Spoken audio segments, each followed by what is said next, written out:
أنا مرعي وحلينا مسعد مغالي وحلاي اسمها واحد عاشوراء waxaan ka shaqeynayay dawladda hoose muddo 32 sano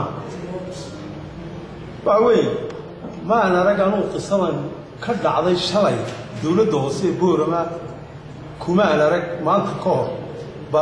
xildhibaanadu way soo mareen kuwii ka horeeyay iyo kuwa dawladihii hore wala shaqeynay intaba laakiin gaari lagu gooyo dawladda hoose albaabkeeda oo la yiraahdo shaqo ma soconayso ودولة الأمور أصبح كردقان واحد دولة دي بجستوي ما نمر أكثر أنا وحلنا كشغالة حال أروح هذا التسوق عاملنا هي مور أكثر عرقلات كده حصلتها اللي معنا ده غير وقال الدرس ما وضع هذا مالته وإن كومن وحا شال فلك ودي لواحد ور أكثر اللي معنا ده هذا يسقمنا يا دي بدأ يا أنتوا ده يكون كليشين وحيكون سون نقولشين هول كدولة دوسة وحوجودان تيما waxay noqotay inay xeerada dawladda hoose ka dhax bilaabaan qalalaasaha iyo isorimaadka iyo gacanka hadalka iyo in albaabkiiba gooyaan war meesha anagu waxaan ku leenahay xuquuq 32 sano ma ogolin kamana yeelin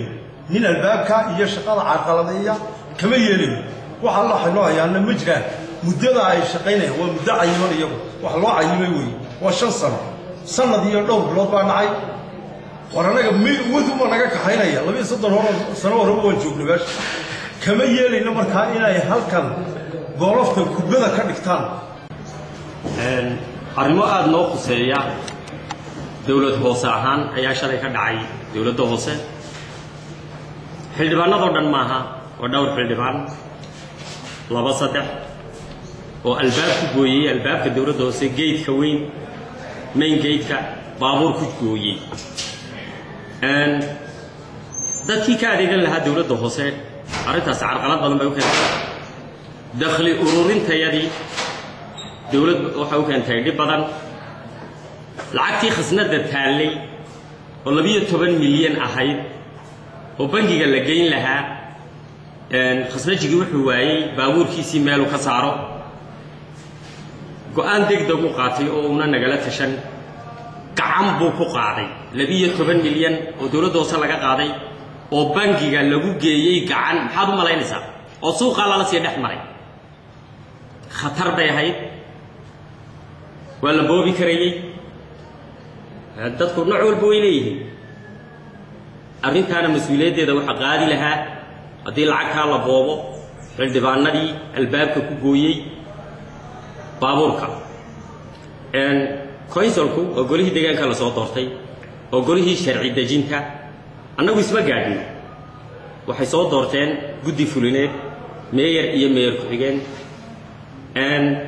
هدي قاعد حدو ده وحرقلة دي أيجرتو وحيليهين حير نمبر 23 ويكون كلا بحان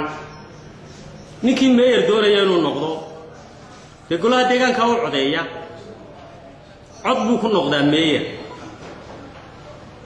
لكن الباب لو حرو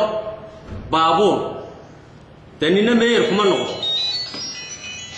وحوي أريتها سواحة هاي كيس بليس دمبي آذو فولحن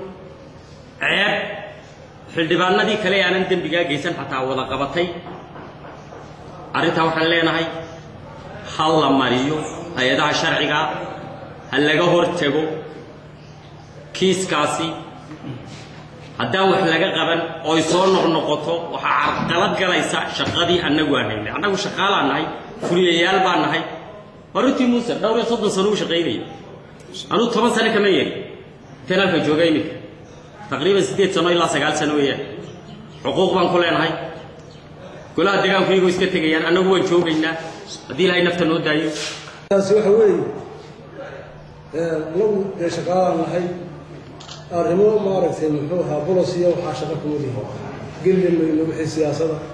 kaliya waxa galeynaa oo ka hadlaynaa waxa weey waa shaqada yada sideegaas wadaashiga horeeyay uu sheegay shaqada anaga ku nool la soo dooranay shaqaale ayaa u nahay muddo badan baa ka soo shaqeynay wax nala qabta oo nala kiciyo u baa doonaynaa wax naga xumeeyo buu oo nasiib daro xilligan la tiyo waxaanu ku wadayna wax nala qabtaan oo nala adkeeyaan oo ka noola qaadanaya inay naga carqaladeeyaan dadka runtii kuma aanoorin marka aanu waxaan leeyahay shaqada halkaas la ii sheegay shalay ka dhacday ee albaabkii lagu gooyay gaariga waa mid aad iyo aad u xun bulshada saameynaysa shaqadeeda saameynaysa lacagtii dawladda ee muxuu ahaa gacanta lagu qaaday ee suuqa lala sii loogayay saameynaysa arrinkaasi waa arrin fool xun baan leeyahay shaqaalkan albaabka wax qalada ka dhacay golobu ma aha inay xeradii dawladda hoose intaysa soo galaan shaqadiina ay ka istaagto dadkii albaabkiina la xidho horta waa fadeexad aad ugu weyn degmada khaasatan kawsalka degmada waxaa looga soo doortay inay wax qabtaan horumarka degmada ka shaqeeyaan laakiin ma aha inay meelo kale u baydhaan waxaan kusoo gabagabaynayaa shaqaalkaasi qalad buu ahaa laakiin waa inay iyagu isu noqdaan iyo dib wax u saxaan oo horumarka degmada ka shaqeeyaan